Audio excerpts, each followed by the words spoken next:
여러분 안녕하십니까? सभी को नमस्ते। 우리는 요한복음을 이야기하면서 많은 요한복음 스토리도 알아야 하지만 तो योना की पुस्तक के बारे में बात करते हुए हमने यहाँ की बहुत सारी कहानियों को भी जानना जरूरी है। 요한복음이 많은 우리 마음하고 그 요한복음이 말하는 하나님의 말씀과 차이를 알아야 합니다. लेकिन यहाँ पर योना की पुस्तक में जो हमारे मन और परमेश्वर के शब्द में जो फर्क दिया गया वो जानना जरूरी है। 생활을 그 열심히 기도하고 성경 읽고 착한 일하고 말씀 순종하면 잘하는 걸로 생각합니다. हम क्या सोचते हैं कि अगर हम बहुत ही अच्छे से प्रार्थना करते हैं या फिर हम बाइबल पढ़ते हैं या फिर अच्छे काम करते हैं, वचन का पालन करते हैं, वही आत्मिक जीवन है। 중요한 거는 어떤 행하는 게 아니라 마음이 중요한 거죠. लेकिन असलियत में आत्मिक जीवन में कुछ करो नहीं बल्कि मन बहुत ही ज्यादा महत्वपूर्ण होता है। 얼마나 예수님하고 같이 가느냐 하는 겁니다. हमारा मन कितना यीशु के साथ साथ चलता है। 그래서 이제 우리 생각의 세계를 버려야 예수님의 마음 안에 우리가 들어갈 수가 있습니다. हम हमारी सोच की दुनिया को फेंकने के बाद में ही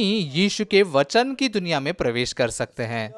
그러한 사실을 우리에게 가르치기 위하여 और बाइबल इस असलियत को हमें सिखाने के लिए 여러 곳에 그런 이야기가 있습니다. यूहन्ना की पुस्तक के कई जगहों पर ऐसा वचन लिखे गए हैं। 얘기했던 것처럼 혼인 잔치집의 하인들은 पिछली बार में जैसे हमने बात की कि काना के गलील के जो विवाह में जो दास थे 대로 했습니다. उन्होंने यीशु ने कहे हुए शब्द के अनुसार जैसे के वैसे किया। उन्होंने अपनी सोच को फेंक दिया। 옆집 샘물 갖다 부어서 채웠습니다. जब उनको कहा गया कि इन मटकों को पानी से भर दो तो उन्होंने पानी लेकर उन मटकों में भर दिया। 연회장 갖다 줘라. तो ये पानी में लेकर अभी जाकर भोज के प्रधान को दे दो। 연회장에게 포도주를 갖다 줘야 하는데 असल में इन लोगों ने तो भोज के प्रधान के पास में तो दाखरस देना है, 안 되잖아. इन्होंने जाकर पानी तो नहीं दे सकते ना। ऐसे उनकी सोच थी।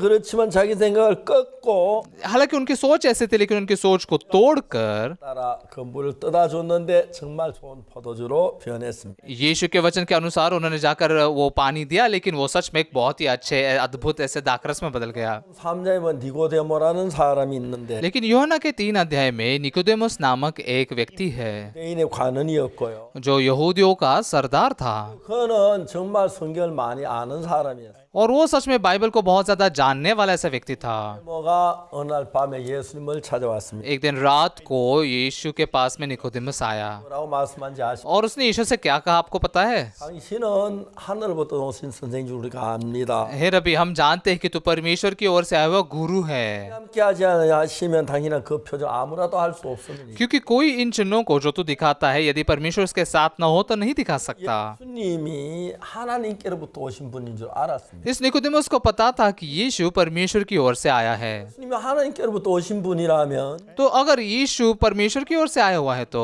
안 맞던 그 말씀을 따라야 하는 겁니다. तो फिर चाहे उसकी बातें इससे मेल खाती हो या ना खाती हो, उसने यीशु के शब्दों को स्वीकारना जरूरी है। 이렇게 뭐라 사람이 거듭나지 아니하면 하나님 나라를 볼 수 없느니라. तो यीशु उससे क्या कहता है कि उससे कहता है कि कोई नए सिरे से जन्म पाए बगैर परमेश्वर के राज्य को नहीं देख सकता। 아 그렇습니다. 사람이 거듭나지 않으면 하나님 나라를 볼 수 그렇게 받아들여야 하는데 तो निकोदेमुस ने इस बात को स्वीकार करना चाहिए था। सच में ऐसा है क्या? फिर अगर कोई तो नए सिरे से जन्म पाता वो परमेश्वर का राज्य नहीं देख सकता? 못한 लेकिन इस बात को वो स्वीकार नहीं कर पाया। 그럼 어떻게 날 수 있습니까? एक बूढ़ा व्यक्ति कैसे फिर से नया सिरे से जन्म पाए? 수 있습니까? क्या दूसरी बार माँ के घर में जाकर जन्म ले? 예수님 말씀이 말이 안 된다는 이야기를 하고 있는. तो क्या कह रहा है कि यीशु आपके शब्द का अर्थ नहीं लगता। 예수님은 그분은 인간이 아니라 하나님이십니다. हाँ सही है, क्योंकि यीशु तो परमेश्वर है, मनुष्य नहीं है। 생각지 못한 생각의 세계를 생각하고 वो ऐसी दुनिया के बारे में सोचता है जिसके बारे में हम सोच भी नहीं सकते। 못하는 많은 성경의 지혜를 가지고 있어요. हम जान भी नहीं सकते ऐसे बाइबल के अद्भुत ज्ञान को वो जानता है। 가늠한 여자 문제 있을 때 विशेष करके यूहन्ना के 8 अध्याय में जब व्यभिचार में पकड़ी गई स्त्री की समस्या थी, 바리새인들이 가는 중에 잡힌 여자를 끌고 왔습니다. शास्त्री और फरीसियों ने व्यभिचार में पकड़ी गई स्त्री को खींच कर लाया। 선생님 이 여자 가늠하다 현장에 잡혔습니다. हे गुरु, ये स्त्री व्यभिचार करते हुए पकड़ी गई है। 율법 이란 자 돌로 치러 선생은 어떻게 말하겠나? मूसा ने ऐसी स्त्री को पथराव करके मारने के लिए कहा गया है, तो तू फिर भी तू इसके बारे में क्या कहता है? 수 없는 지혜로운 이야기를 하죠. यीशु ने ऐसी ज्ञान भरी बात की जिसके बारे में हम कल्पना नहीं कर सकते। 선자가 먼저 이 자를 돌로 치라. तुम में से जो निष्पाप हो वो पहले उस पर पत्थर मारे। 죄 없는 사람 누가 있어요? तो वहां में से कौन है जो निष्पाप है? 수가 없었어요. कोई भी उस पर पत्थर नहीं मार सका। 다 돌을 놓고 나가 버렸습니다. सब पत्थर फेंक कर चले गए। 어느 누구도 살릴 수 없는 여자를 예수님은 지혜로 살리십니다. जिस स्त्री को कोई भी नहीं बचा सकता था, यीशु ने अपनी बुद्धिमानी से उसे बचाया। 누구도 예수님 그렇게 대답할 줄은 몰랐을 거예요. किसी को भी पता नहीं था कि यीशु इस प्रकार से जवाब देगा। 성경을 읽으면 읽을수록 जितना हम बाइबल को पढ़ते जाते हैं, 얼마나 거룩하시고 यीशु कितना पवित्र है, 사랑이 크시고 उसमें कितना बड़ा प्रेम है, 지혜로는 감탄하지 않을 수 없어요. कितना बुद्धिमान है कि जिसके द्वारा हमारा मन बस छू लिया जाता है। 우리 인간의 한 부분으로 평가한다는 것 자체는 너무 어리석어. उस यीशु का हम मनुष्य की तरीके से उसका जांच करने की कोशिश करते, कितनी मूर्खता भरी बात है। 자기가 안다고 생각. लेकिन निकोदेमस ने सोचा कि मैं उसे जानता हूँ, 이 기준 안에서 거듭난다는 이해가 안 가. इसलिए अपने मापदंड में जब वो नए सिरे से जन्म के बारे में समझने की कोशिश कर रहा था, वो बिल्कुल समझ नहीं पा रहा था। 우리가 다 이해하지 못하는 사실이지. तो ये बात तो असलियत है कि हम सब कुछ समझ नहीं सकते, 아는 것. लेकिन एक बात हम क्या जानते हैं 나지 않으면 하늘나라 가지 못하는 예수 말씀하셨으면 그 कि अगर यीशु ने कहा है कि नए सिरे से जन्म पाए बगैर स्वर्ग में नहीं जा सकते, तो नहीं जा सकते। वो सही है। 뭐라고 말씀하시? यीशु ने क्या कहा? 정말 이 니고데모가 예수님 말씀 받지 않은 그 분의 이야기를 सच में उसने उसके बारे में बात की कि कैसे निकोदेमस यीशु के शब्दों को स्वीकार नहीं कर पा रहा है। 내게 이르노니 우리 11절에요. 진실로 내게 이르노니 우리 아는 것을 말하고 본 걸 증거하노나 그러나 너희가 우리 증거를 받지 아니하노라. 11 वचन में ऐसा लिखा है कि मैं तुझसे सच सच कहता हूँ कि हम जो जानते हैं वह कहते हैं, और जिसे हमने देखा है उसकी गवाही देते हैं, और तुम हमारी गवाही ग्रहण नहीं करते। 니고데모는 예수님 말씀 받아들이진 않았어요. निकोदेमस ने यीशु ने बोले हुए शब्दों को स्वीकार नहीं किया, 지혜 테두리 안에 받으려고. बस अपने ज्ञान के उस ढांचे के अंदर ही उसने स्वीकार करने की कोशिश की। 지혜는 이 주먹만 하다. अगर निकोदेमस की जो बुद्धिमानी है एक मुट्ठी भर है, तो 우주와 더 크신 यीशु मसीह की बुद्धिमत्ता जो है इस ब्रह्मांड से भी बड़ी है। 니고데모의 지혜로 어떻게 다 이해가? निकोदेमस की बुद्धिमानी से कैसे वो सब कुछ समझ सकता है? 우리는 예수님 믿긴 믿지. हाँ, हम यीशु पर विश्वास तो करते हैं, 때로 내가 이해가 안 갈. लेकिन कभी कभी ऐसा होता है कि हम समझ नहीं पाते, 그러나 우리가 믿습니다. लेकिन फिर भी हम विश्वास करते हैं 하나님이. क्योंकि वो परमेश्वर है। 은혜로 안타깝게도 니고데모는 그걸 믿지 못. लेकिन दुख की बात क्या है कि निकोदेमस इस बात पर विश्वास नहीं कर सका। 거듭나지 아니하면 अगर एक व्यक्ति नए सिरे से जन्म नहीं पाता, 몸 이걸 그냥 가지고는 하늘나라 갈 수. मतलब इस देह को लेकर हम बिल्कुल भी स्वर्ग में नहीं जा सकते, 여러분 이 몸을 가지고가면 금방 이 몸 늙어 버리고 금방 죽어 버려. क्योंकि अगर इस देह को लेकर जाएंगे तो ये तुरंत ही बूढ़ा हो जाएगा, मर जाएगा। 원한 세계 가서 쓸 수가 없는. उस अनंतकालिक दुनिया में इस देह को इस्तेमाल नहीं कर सकते, 원한 몸을 가지고 तो इसलिए वहां पर अनंतकालिक देह को लेकर जाना जरूरी है। 짧은 지혜를 가지고 그날 다 이해가 못하기. इतनी कम हमारी बुद्धिमत्ता से हम उस राज्य की बातों को बिल्कुल समझ नहीं सकते। 이해할 때도 तो कभी कभी यीशु जब कुछ बोलता है तो उस बात को हम थोड़ा समझते हैं, 안갈 수도 있. लेकिन हम समझ भी नहीं सकते। 예수님을 믿으면 लेकिन अगर हम यीशु पर विश्वास करते हैं, 하는 것만 믿어야 돼. तो बस जो समझ में आता है उतना ही विश्वास नहीं करना है, 않는 것도 이해 안 가는 것도 믿어야 돼. बल्कि जो बातें समझ में नहीं आ रही उस पर भी विश्वास करना है। 요한복음 4장에 사마리아 여자 예수님. यूहन्ना के 4 अध्याय में सामरी स्त्री यीशु मसीह से मिली। 예수님 사마리아 여자에게 뭐라고 말했습니까? यीशु ने उस सामरी स्त्री से क्या कहा? 이 물을 먹는 다시 목마르려니와 जो कोई यह जल पिएगा वह फिर प्यासा होगा, 주는 물을 먹는 영원히 목마르지 아니하. परंतु जो कोई उस जल में से पिएगा जो मैं उसे दूंगा वह फिर अनंत काल के लिए तक प्यासा न होगा, 물이 되리라. वरन जो जल मैं उसे दूंगा वह उसमें एक सोता बन जाएगा जो अनंत जीवन के लिए उमड़ता रहेगा।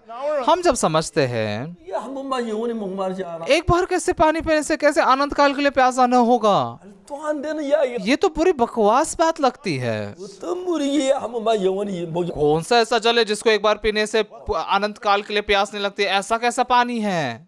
이해가 안 가. इस बात हम समझ नहीं सकते। 그 사마리아 여자 뭐를 한지 아시죠? लेकिन इस सामरी स्त्री ने क्या कहा पता है? 이런 물을 내게 주사 목마르지도 않고 또 여기 물기도 오지도 않고. उसने कहा, हे प्रभु वह जल मुझे दे ताकि मैं प्यासे न हो और न जल भरने को इतनी दूर आऊं।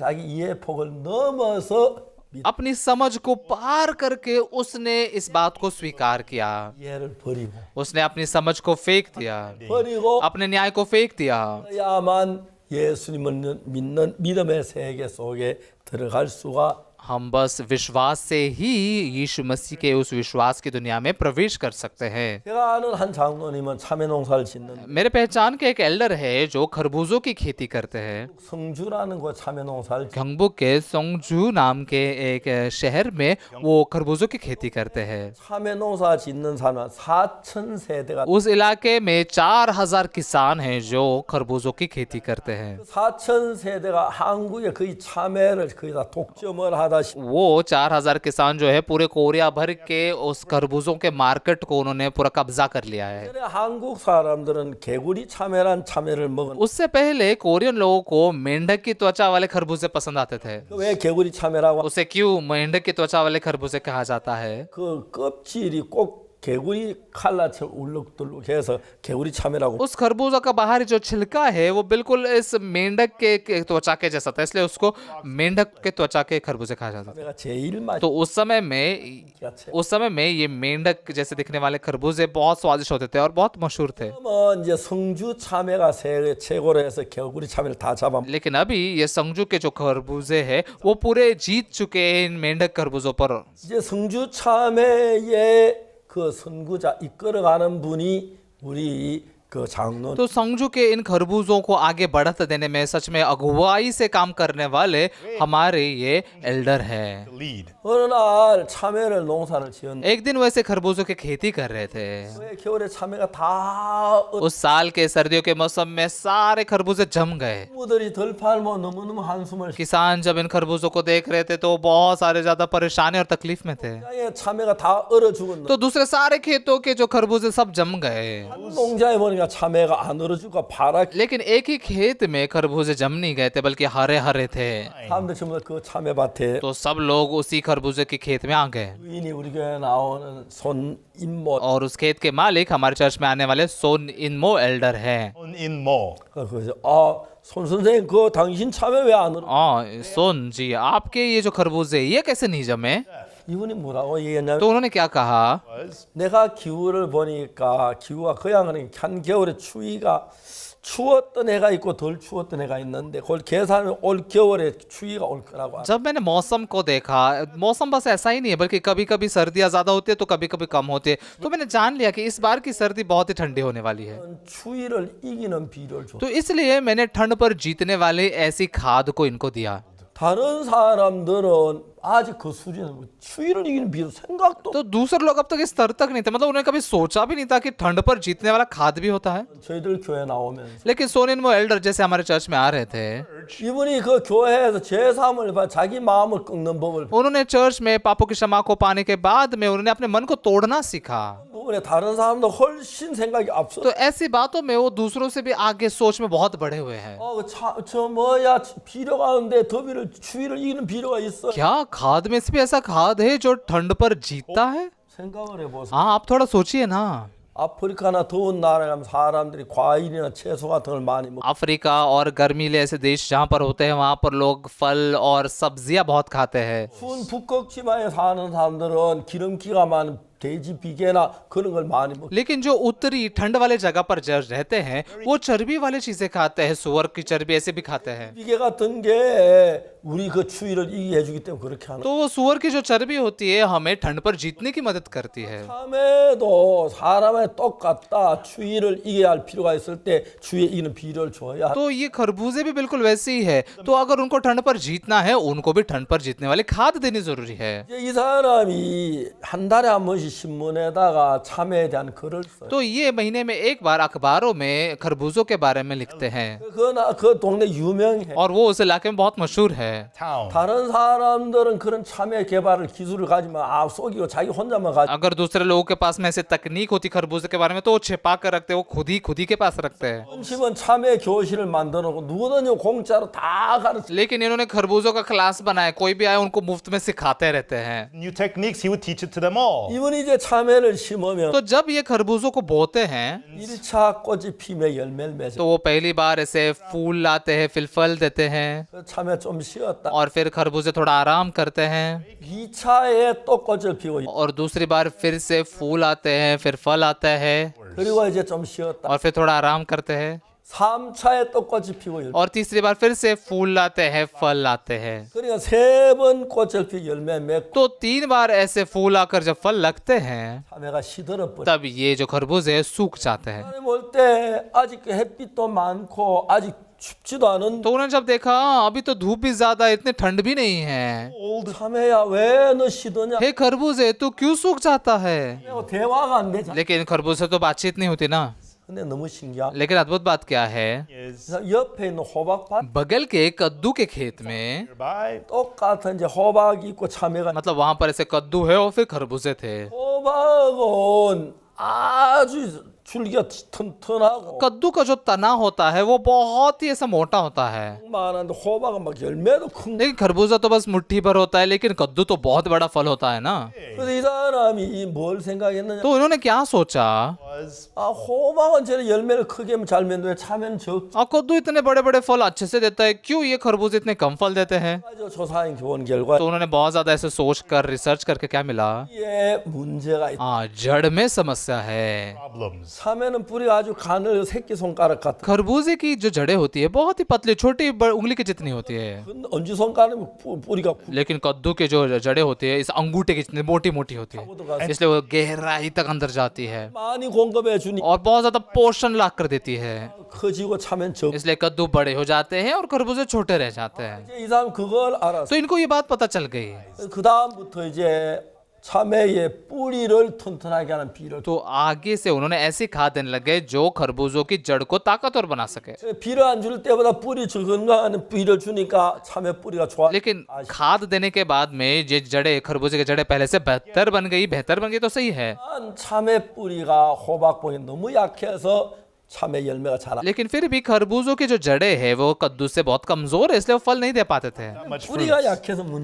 खरबूजे की जड़ खराब है इसलिए समस्या है। 뿌리를 튼튼하게 할 수 있. तो कैसे करके मैं इसकी जड़ को ताकतवर बनाऊं? 연구하고 연구. तो उन्होंने लगातार अध्ययन किया उसके ऊपर। 어느 날 이제 그 참외를 심는. एक दिन जब वो खरबूजों को बो रहे थे, 참외 하나 심고 호박. तो एक खरबूजा बो रहे थे, फिर कद्दू बो रहे थे। Pumpkin. 참외 호박. खरबूजा कद्दू, 참외 호. खरबूजा कद्दू, खरबूजा कद्दू, खरबूजा कद्दू। Melon pumpkin. He so. तो ऐसे उन्होंने बो दिया और फिर सब वो बाहर से निकल के आ गए। 센치쯤 사. तो जब वो 10 सेंटीमीटर इतने बढ़ गए थे, 이 사람이 참외 가지를 대각선으로 तब इन्होंने खरबूजे के उस डाली को ऐसा टेढ़ा काट दिया। Angle. 잘란 뒤에 काटने के बाद 참외 뿌리를 뽑아가지고 번져. उन्होंने खरबूजे की जड़ को निकाला और फेंक दिया। Way. 그리고 호박 가지를 또 대각선으로. और फिर कद्दू के उस डाली को भी उन्होंने टेढ़ा काट दिया। Diagonal angle. 거기다 이제 호박 뿌리에다가 참외 가지를. और फिर कद्दू के जड़ पर उन्होंने खरबूजे की डाली को ऐसे कलम लगा दिया, 왜냐하면 호박은 뿌리가 굵고 튼튼해. क्योंकि कद्दू की जो जड़ें है मोटी है, ताकतवर है, 뿌리를 받고 तो वो गहराई में जाती है 쫙쫙 끌어. और पोषण बहुत ही ऐसे खींच के लाती है। 근데 너무 놀라운. लेकिन बहुत अद्भुत बात क्या है, Thing 이제 is, 호박 뿌리를 잘라가 여기다 참외 가지 붙여가 여기다 이제 핀셋 참저 뭐야 찌게 딱 집어넣어. तो जैसे उन्होंने उस कद्दू के जड़ को काट कर उस पे अगर खरबूजे की डाली लगा दी और उसको पिन से ऐसे जोड़ दिया, and put a clip on it. 이제 호박 가지가 저 참외 가지 호박 뿌리하고 딱 연결. तब वो खरबूजे की जो डाली है वो उस कद्दू के जड़ से जुड़ गई 그러니까 호박 뿌리에 영양이 올라오니까 막 참외가 확히 달라. और फिर कद्दू से जैसे वो पोषण आने लग गया तो फिर वो खरबूजे की जो डाली पूरी बदल गई। 피고 एक बार उन्हें फूल दिए और फिर फल लाए 또 이제 쉬어. और फिर से आराम किया, 두 번 꽃이 피고 또 दूसरी बार फिर से फूल लाए और फिर फल लाए 또 이제 좀 और फिर थोड़ा आराम के बाद में 세 번 꽃이 피고 열. तीसरी बार फूल लाए, फल लाए।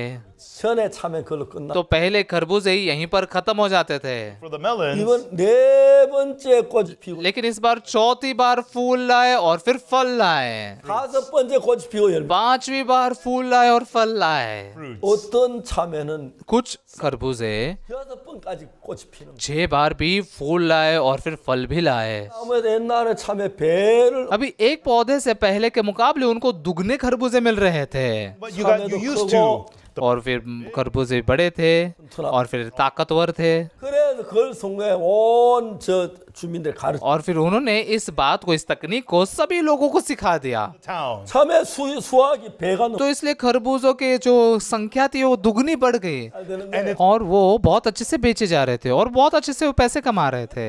ये बदलाव हो गया। 내가 그 이야기를 तो मैंने जाकर ये बात की।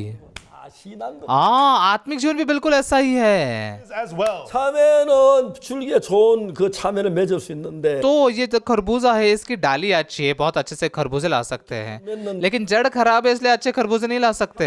뿌리를 뽑아 버리고 끊어 तो 버리 इसलिए खरबूजे की जड़ को काट डालकर निकाल कर, 호박 뿌리에다 참외 가지를 연결하는 जैसे उस खरबूजे की डाली को कद्दू के जड़ पर जोड़ा जाता है, 마음이 내 생각이 내 마음을 같이 연결했을 때 तो वैसे हम हमारे मन को, जब हमारे ही मन हमारी सोच से जोड़ते हैं, 엄나는 내 거짓대 악한 생각 막 솟아 गंदी सोच, बुरी सोच, व्यभिचार से भरी हुई सोच ही हमें से उभरती है। 내 생각을 잘라내고 लेकिन मेरी सोच को काट कर 예수님의 생각에다가 내 마음을 연 जब यीशु के सोच से मेरे मन को जोड़ दिया जाता है, Jesus. 그걸 가지고 성경에서는 거듭난다. इस बात को बाइबल में नए सिरे से जन्म कहा जाता है। 그래서 우리가 내 생각으로 보면 나는 늘 죄인이만 तो जब हम हमारी सोच से खुद को देखते हैं, मैं हमेशा पापी हूँ, यही सही है। 예수님의 생각을 가지고 लेकिन अगर यीशु की सोच से देखेंगे तो 내가 죄인이 아닌 मैं पापी नहीं हूँ।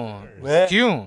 내 생각을 끊어서 잘라 버리고 क्योंकि मेरी सोच को निकाल कर, काट कर फेंक दिया गया है 내 마음에다 내 생각을 연결시키니 और यीशु के मन से मेरी सोच को जैसे जोड़ दिया गया, 내 마음이 예수님과 하나가 돼 मेरा मन यीशु के मन से एक हो गया 예수님의 생각 같은 내 말 같은 마음이 और यीशु के सोच के साथ में एक मन रखते हुए, एक सोच को रखते हुए जीने लग गए। 아무리 봐도 나는 도둑질도 많이 해 तो जब मैं देखता हूँ मैंने बहुत ज्यादा चोरी भी की, मैंने बहुत ज्यादा झूठ भी बोला, Lied so much. 내가 도둑질하고 거짓말 죄인인 मैंने तो झूठ बोला है, चोरी किया, मैं तो पापी हूँ। 내 생각엔 죄인이 틀 मेरी सोच में मैं पापी हूँ, ये तो पक्का ऐसा है। 예수님의 말씀 내가 죄인 लेकिन यीशु के शब्दों में मैं पापी नहीं हूँ, 어렵다는 거 बल्कि हम धर्मी ऐसा कहा गया है, 거룩하다 मैं पवित्र हूँ ऐसा कहा गया है। 한 제물로 거룩하게 돼 영원히 온전케 해. उसने एक ही चढ़ावे के द्वारा पवित्र होने वालों को सर्वदा के लिए सिद्ध कर दिया है। Fied. 놀라워 ये बहुत ही अद्भुत है। 저는 그걸 믿어 मैंने इस बात पर विश्वास किया।